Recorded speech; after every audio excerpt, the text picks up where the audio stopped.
Hey, welcome to this week's Adventures with Peps. We are painting Warlord Games security bot from their robot box set. This little droid is going to be called Herbie. He serves the Dan Abnett Block, patrolling the food promenade, dealing with any trouble that he may come across, though most of the time he just gets smashed up in a corner. As always, I'll do a little RPG thing in the community section, so let's dive on into painting them. Right, like all my models, I gave it a black prime and a very heavy dry brush and white, but then I realised I want this to be a bright model, so I went back in with some pallid witch flesh and gave the model a nice little brightening up. So I'm just going to cover the entire thing in this paint, pretty much hide nearly all the black primer, except for certain areas where I feel it's relevant, but yeah, just going to cover the whole thing this time. With the model drying away, I grabbed the Citadel Paint Telesar Blue, I think that's how you pronounce it. I wanted a nice bright blue. I was tempted by the Army Painter Magic, but I've decided to go with the contrast paint. This stuff is bright when you put it over the white undercoat. So, this is 90% of the colour scheme. So I don't have to be too fancy here. There's certain areas that I want to leave white, places like his shirt, his QB back of the hands, obviously his eyes and the brim of his hat. Everything else is going to get a coat of blue. So I'm just going to take my time. He is a robot at the end of the day, so I don't want too much pooling happening, so I'm just gently and carefully applying this paint. And we are pretty much there. I went back with some white and just touched up the certain points on the model where the blue had bled. I also go back later on after we've actually finished painting the model to do that again.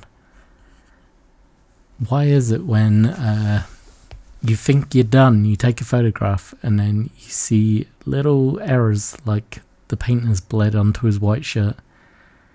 You never notice it until you're taking your photograph and you're like, oh, I took a real nice photo, and then you notice it. It's so annoying. This is a fun little model to paint. I think I want a few more of them. Little team wandering the food promenade, keeping security.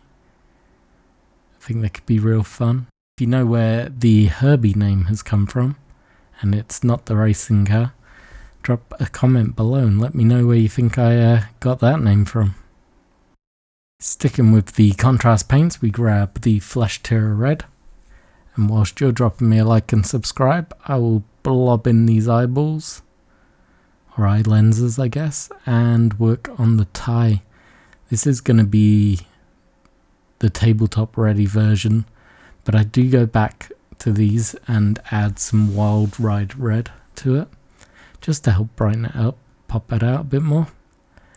It's kind of his focal point, I guess, that red, pop it on the tie there and his eye lenses, and I decided I needed them a little bit brighter later on, so there's no harm in always correcting yourself at a later date.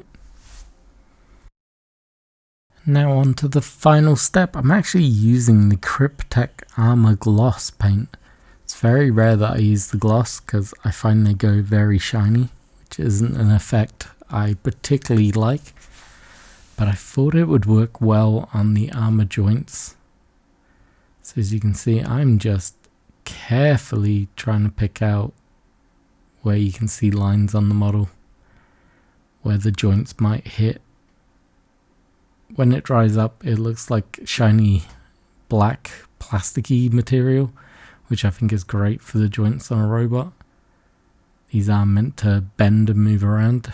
I guess security bots in theory also run after perps if they're chasing them down or zapping them with their gun.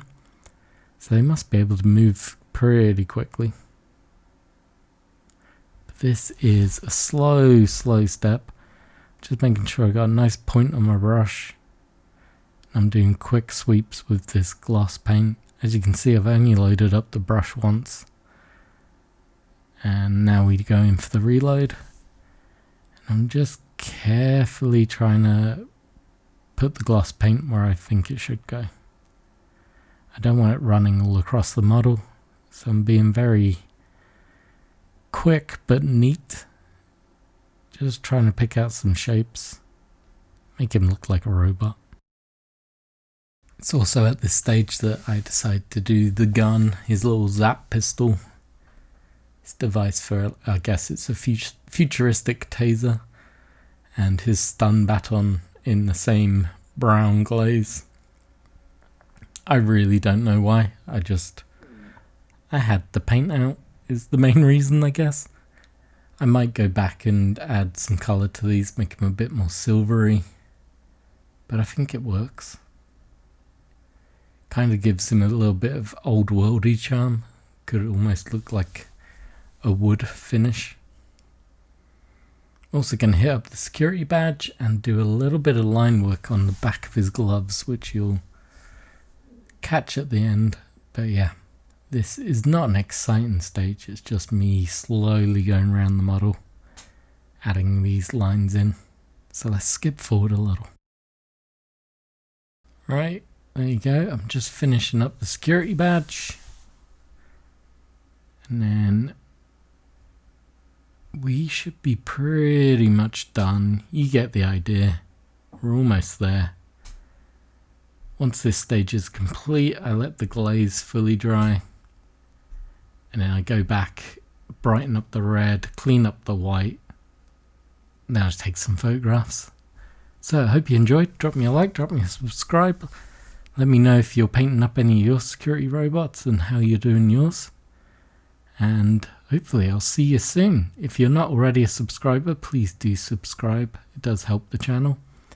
And if you're really feeling up to it, come find me on Facebook. Links are on my channel page, or you can just search Adventures with Peps. I'd love to get some of you guys over onto Facebook sharing your photos with me. But until then, cheers for watching, enjoy the video at the end, and I'll catch you next time. Bye bye.